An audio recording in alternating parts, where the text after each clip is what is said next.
Last week's flooding devastated roads, homes, and communities in the Adirondacks, from Saranac to Newcomb to Long Lake. Now comes the long and hard part for many, cleaning up, repairing, and rebuilding what's been lost. We'll hear from the owners of an historic resort in Blue Mountain Lake that sustained quite a bit of damage, but hope to salvage some of their summer season. That's today's Story of the Day. Support for Story of the Day comes from Long Run Wealth, an SEC-registered investment advisor in Lake Placid, providing comprehensive wealth management, retirement, and financial planning solutions.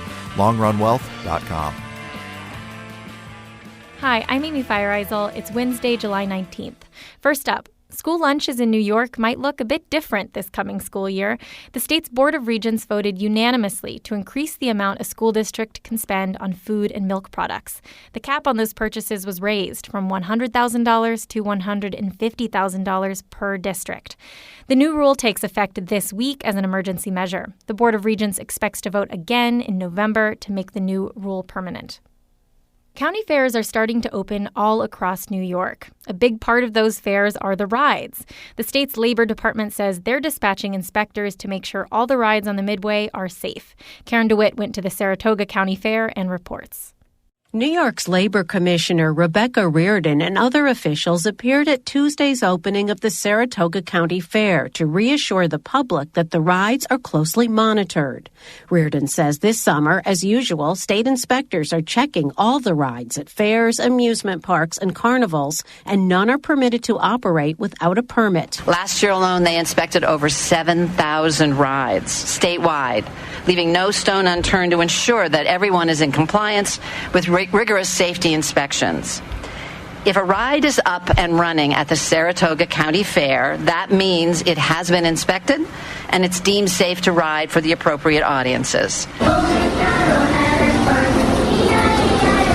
Those rides include a circle of glittering, revolving miniature tractors designed for some of the youngest fair visitors. And remember, boys and girls, you must keep your arms and legs inside and remain seated for the whole ride. Kelly House is the safety supervisor for Amusements of America. It owns and operates many of the rides offered here. She says she's always eyeing them for potential hazards, like making sure the path to the little tractors is clear. Your very first thing is going to be trip hazards in and off the ride. That is that's the first thing, especially dealing with little kids. They come through that gate, they want to run, they're excited. Okay.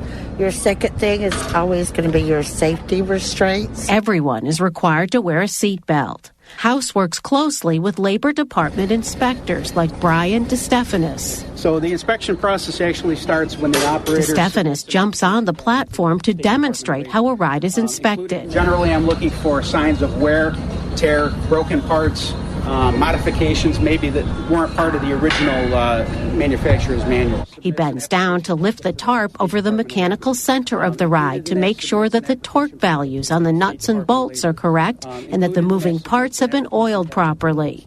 He says he also looks to make sure the ride is level and it's operating at the right speed and is free from any potential electrical hazards, especially during this rainier than average summer. All the while I'm looking at the condition of any electrical or hydraulic wires and components. I want to see that that's rated for the load capacity that this ride is going to operate at, and it's rated for the type of conditions, potential wet locations like a carnival fairgrounds might have. DeStephanis says he or another inspector will come back unannounced more than once during the week to 10 days that the fair is operating. Thank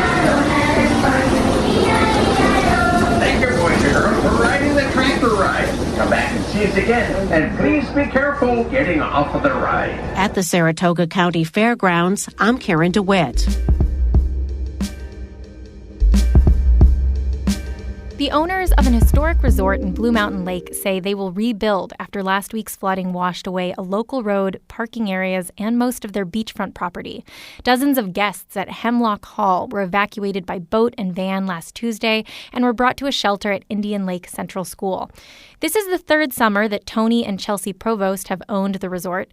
With the storm hitting at the peak of summer tourism, they're hoping to salvage some of the season. Tony and Chelsea told Todd Moe yesterday that road repair crews and volunteers have been working nearly every day for the past week. We've had a construction team on site every day except Sunday, working well into the night on all the repairs. So we've got our road put back together so you can go in and out of the property.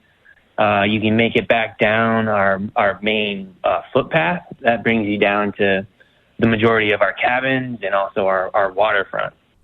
We're just trying to stay as optimistic as possible. Progress is being made at a much faster rate than expected. So that's been, giving us some hope on recovering some of this season. Where was most of the damage? Was it structural? Was it landscape? Was it the road and some of the driveways? Yeah, so it was mostly landscape, land erosion. So we lost the majority of our main parking lot. We lost the main road that goes right through the center of our property, and which is a private road. And then we also lost, our footpath, and we also lost our beach front. So our beach, sustained tons of deposits down there. So we need to get that all squared away before we can, have our waterfront accessible again to guests. Chelsea, tell me a little bit about last week. Were you folks there at Hemlock Hill when the rain started, and what was that like? Tony and I actually live off property, and it's my mother who lives on property. So she called Tony and I at around 11:30 Monday night, and that's when Tony came on property. I stayed home. We have two small kids, so they were sleeping, so I stayed home and tried to make phone calls to 911 and the sheriff's office from home. Tony was here for the actual evacuation of the guests down at the our Water's Edge cottage, which is the one right on the water, and they took in water that night and had the videos from the middle of the night are around that cottage, and we had to evacuate them. Was it 2:30? Around 2:30 in the morning. A couple firemen from Blue Mountain Lake came to assist in that evacuation. Hemlock Hall was built in Blue Mountain Lake back in the 1890s, and Tony says his family has had a connection to the property for decades. My dad started coming here at the age of 2, so he's been here since then and went to school for accounting, started working with his dad, and Dad bought the place with my mom in 86. And we've been involved with Hemlock for 75 years now on the Provo side of the family, and then the property itself has been here for 125 years, since 1898. And so you're the next generation. Yeah, so me and my wife took over from my dad in 2021. So this is our third season as owners and operators. So there's a legacy here for both of you. There's sort of this history and legacy, and it sounds to me like you're in it for the long run. You're saying, okay, this is a bump in the road, but we're going to get through this. Exactly. Yeah, I couldn't say it any better. Exactly. Like Tony said, we're really hopeful with the progress that's been made. We have a really long road ahead of us. And when we talk about opening this year, we're losing our peak season. We have a short season. We're mid-June to Columbus Day, October 9th. So we have a small season where we get our business in, and we have to determine at a point what can be open. So it's likely going to be a portion because there is still a ton of work to be done. We call them our motels and our smaller cottages. We haven't even begun over there yet. So stay tuned. I've told folks, follow us on Facebook. As soon as we know a reopening plan, we'll announce it. And we really appreciate people's support. We also have an Airbnb that's connected to Hemlock Hall. It's in Blue Mountain Lake, called the Hemlock House. So we've had some guests, book over there, and then they actually are coming over to volunteer. That was Chelsea and Tony Provost, the owners of Hemlock Hall in Blue Mountain Lake. They were speaking with Todd Moe about cleanup and rebuilding efforts after last week's flooding. We've got more news all the time at ncpr.org. Music today by Paul Rolsvig in Long Lake and Ramon Vasquez of Malone. I'm Amy Feiereisel, North Country Public Radio.